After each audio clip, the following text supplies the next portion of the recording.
விழுப்புரம் மாவட்டம் அரசூரில் கனமழையால் சென்னை திருச்சி தேசிய நெடுஞ்சாலையில் நிறுத்தி வைக்கப்பட்ட போக்குவரத்து 8 மணி நேரத்திற்கு பின் சீரடைந்தது. பெஞ்சல் புயல் எதிரொலியாக கொட்டிய மழையால் விழுப்புரம் மாவட்டம் முழுவதும் வெள்ளக்காடாக மாறியுள்ளது.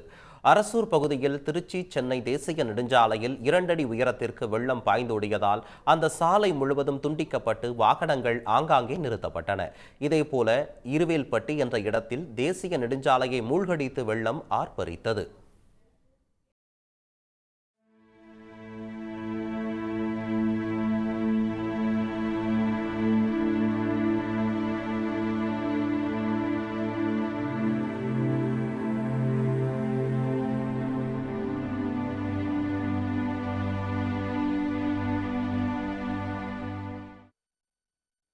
தேசிய நெடுஞ்சாலையில் பாய்ந்தோடிய வெள்ளத்தால் வாகனங்கள் மாற்று வழியில் அனுப்பி வைக்கப்பட்டன.